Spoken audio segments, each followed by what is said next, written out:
Hi there, welcome to my channel. I'm Rhonda. I'm back. I've taken a bit of a break and I've been working hard on this and I'd like to talk to you about it, the yarn I used and the experience I had making it. So come on in. I hope you're still with me and I can't wait to get started again.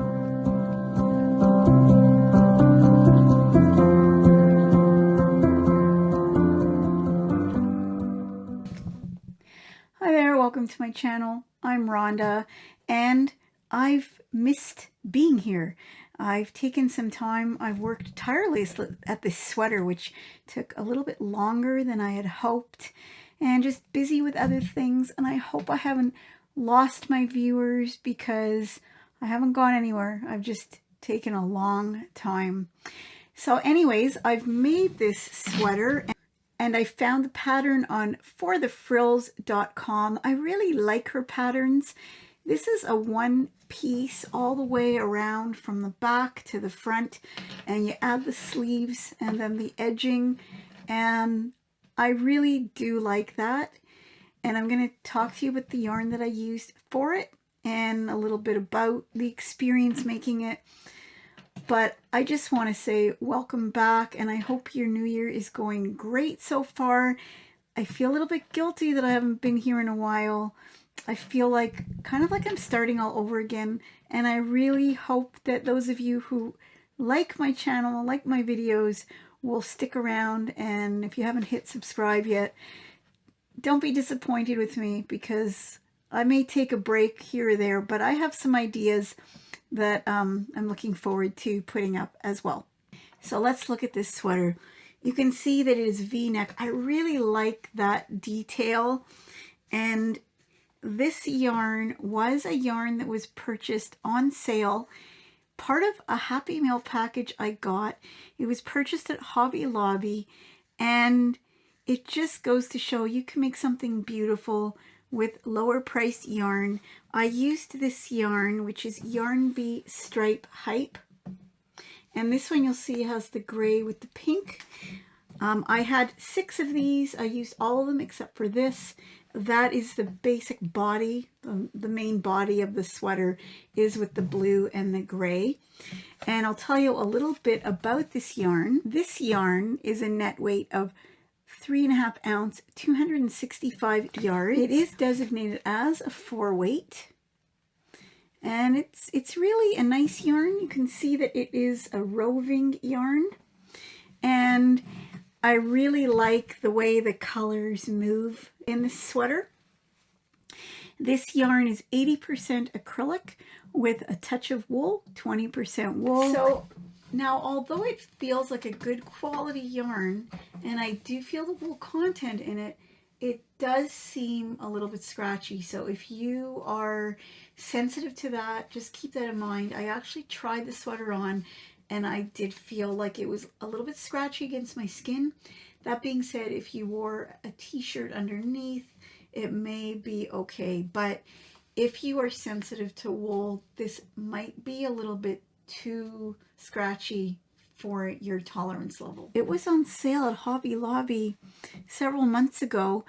The original price is $4.29 per skein. It was on sale for $1.07 US dollars, but still, that's really reasonable. And for this sweater, I used almost 6 of the gray and the blue. I have this left over, and I use just a little bit of the gray and pink. So when you add that up, it's really inexpensive.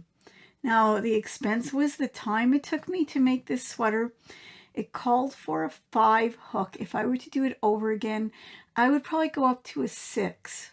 It took a long time. It's drapey, but not as drapey as I would like. That doesn't mean that it's not a perfectly good sweater. It really is. It's just I do like a drapey sweater. But that being said, I really think that it turned out nice. And because I thought I might run out of the gray and the blue, I did the edging in the gray and the pink, and I actually really, really like it.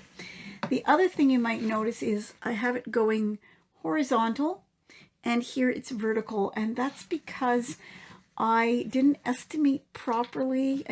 I don't know, it just seemed like it was going to be way too small. So I added here, and it just creates a different look. It just looks like it's part of the style. I haven't blocked this sweater yet, so it's a little bit curly right here, but I'm going to do that as well. And I just think that it turned out looking really, really nice. So the stitching in this sweater is a moss stitch, also known as a linen stitch, which is a very easy, beginner-friendly stitch.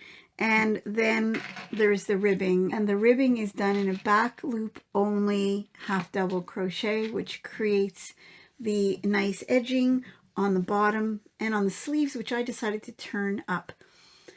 Now the pattern called for a 3-weight yarn, and I use this, which is 4-weight, and I don't know whether my stitching is exceptionally tight, but I found that I was probably on the smaller side of the sweater, and I had to add to it to bring it up. So it all depends on your stitching. And then I had these nice buttons, which I added, and I really like that. So how was it working with this yarn? I actually found it pretty easy to work with for a lower priced yarn. I did have one skein that had some fuzzy bits on it, like a lot of fuzzy bits, and that was a little bit annoying. I actually had to take a scissors and cut them off at times. So that was the only annoying thing, but for the price of the yarn, I thought it's great. I do feel the wool content, it actually feels like a nice quality yarn. I'm not sure how it's going to wash up, but I do think it should be okay. A little bit more about this yarn. It is machine wash. I probably would stick to hand wash, or at least a hand wash cycle. It calls for a J hook or a 6mm hook, which I probably would stick to that hook size if I were to make this pattern again, because I just think that it would be perfectly fine. It wouldn't be too loose of a stitch, and it would probably be nice and drapey. I may try it again, but it did take an awfully long time. So how do I feel about making a sweater with this yarn or a lower priced yarn? I think this yarn was perfectly fine, and I like the sweater. So if you were to use a higher quality yarn and you're spending a lot of time, you might prefer that, because you may end up with a sweater that lasts longer. And until you've actually worn the sweater, washed it, if you haven't used that yarn before, you may not know. So it's a bit of a risk, especially with the amount of work I put in. It took me a long time to make this sweater, longer than I would have hoped. But it's a great pattern, and it's similar to the pattern. If you look at my last sweater that I made, it was green. Same idea in the way it's made, same website. I will link you to it so you can take a look at it and compare. That one was made with a bulkier yarn and a looser stitch, so it was a drapier sweater. And this one is made with a bit of a tighter stitch, but again, if you use a bigger hook or finer yarn, then it might end up being drapier. That's it for today, but I would like to preempt you on what's coming up. I did buy some budget yarn, and I wanted to talk to you about this idea of buying budget yarn and perhaps discontinued yarn, and to talk about whether it's worth it or not worth it, the pluses and the minuses. So stay tuned for that. And I'm going to also have another stitch pattern, that's my cat meowing, another stitch pattern to show you as well. So I hope that you have not given up on me, because I know that I did take a long time to come back, and I'm looking forward to putting out more videos. I'm not going anywhere. Sometimes I'm a little inconsistent. So anyways, again, I hope your new year is going great. I hope you're crocheting up some magic, and I will see you soon. Bye for now.